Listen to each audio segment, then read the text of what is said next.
యాదగిరిగుట్ట లక్ష్మీ నరసింహస్వామి ఆలయ చింతపండు చోరీ ఘటనలో నివేదిక సమర్పించింది 5 మెన్ కమిటీ. చోరీ ఘటనలో 5 శాశ్వత ఉద్యోగులు మరో 2 కాంట్రాక్ట్ ఉద్యోగుల పాత్ర ఉన్నట్టుగా నివేదిక ఇచ్చారు.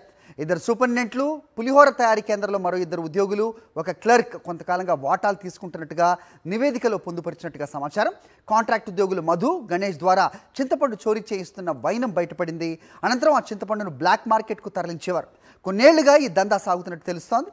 చింతపండు బ్లాక్ మార్కెట్లో అమ్మి భారీగా సంపాదించినట్టుగా కూడా సమాచారం. చింతపండు చోరీలో 2 పెద్ద తలకాయలు ఉన్నట్టుగా, ఆ 2 పెద్ద తలకాయలను నివేదిక నుంచి తప్పించినట్టుగా మరో ప్రచారం కూడా జరుగుతోంది. రాజకీయ పలుకుబడి ఉపయోగించుకుని వారిద్దరూ బయటపడినట్లుగా సమాచారం.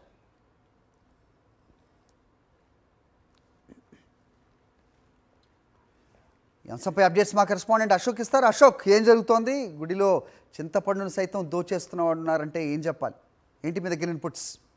హరి, తెలంగాణ తిరుపతిగా పేరున్నటువంటి యాదగిరిగుట్ట లక్ష్మీనరసింహస్వామి సన్నిధిలో గత కొంతకాలంగా చింతపండు చోరీ చేస్తూ అక్రమంగా సొమ్ము చేసుకుంటున్నటువంటి వ్యవహారం వెలుగులోకి వచ్చినటువంటి నేపథ్యంలోనే ఈవో వెంకట్రావు సీరియస్ గా స్పందించి ఒక కమిటీని ఏర్పాటు చేశారు. అయితే తొలుత దేవాలయానికి సంబంధించినటువంటి ఏదైతే అధికారులతో కమిటీ వేసిన తర్వాత విమర్శలు రావడంతో ఆ దేవాదాయ శాఖకు సంబంధించినటువంటి ఉన్నత స్థాయి అధికారులతోటి ఒక 5 మెన్ కమిటీ ఏర్పాటు చేశారు. ఈ కమిటీ నివేదిక సమర్పించినట్టు తెలుస్తుంది. అయితే ఇందులో 5 శాశ్వత ఉద్యోగులతో పాటు తొలుత 2 ఒప్పంద కార్మికులు అని చెప్పేసి అనుకున్నారు. కాకపోతే మరొక వ్యక్తి దిలీప్ అనే వ్యక్తి పేరు కూడా బయటకు వస్తున్నటువంటి క్రమంలోని నివేదికలో అతని పేరు కూడా పొందుపరిచినట్టయితే మనకైతే విశ్వసనీయంగా సమాచారం అందుతుంది. అయితే ప్రధానంగా చూసుకున్నట్లయితే 5 శాశ్వత ఉద్యోగులు, 3 ఒప్పంద కార్మికులు కాకుండా మరొక 3 అధికారులు ఇటీవల బదిలీపై వేరే దేవాలయానికి వెళ్ళినటువంటి ఒక ఉద్యోగితో పాటు ప్రస్తుతం దేవాలయంలోనే పనిచేస్తున్నటువంటి 2 ఉన్నత స్థాయి అధికారులని రాజకీయ పలుకుబడితోటి తప్పించినట్టు కూడా ఆరోపణలు వస్తున్నటువంటి పరిస్థితి ఉంది. కాసేపట్లో ఈ నివేదికని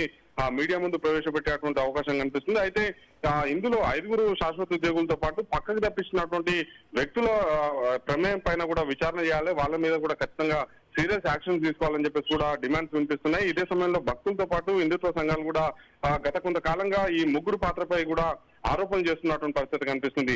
అయితే ఈ రాజకీయ పలుకుబడి ఉపయోగించుకొని తప్పించుకున్నటువంటి అధికారులు ఎవరనేది కూడా చర్చ అయితే సాగుతున్నటువంటి పరిస్థితి. మరోవైపు చింతపండు కాకుండా డ్రై ఫ్రూట్స్ సంబంధించి ఎవరైతే కాజు కావచ్చు, బాదం కావచ్చు, పిస్తా కావచ్చు, లడ్డు తయారులో వాడేటువంటి డ్రై ఫ్రూట్స్ కూడా పక్కదారి పట్టిందని చెప్పేసి కూడా ఆరోపణలు వస్తున్నటువంటి నేపథ్యంలోనే కేవలం ఒక చింతపండు వ్యవహారంలో తూతు మంత్రంగా విచారణ సాగించి చేతులు దుక్కుకోవడం కాకుండా మొత్తం అసలు యాదగిరిగుట్ట దేవస్థానంలో జరిగినటువంటి చోరీ వ్యవహారంలో పూర్తిస్థాయిలో విచారణ చేయాలని చెప్పేసి కూడా డిమాండ్లు వస్తున్నాయి. హరి, ఓకే అశోక్.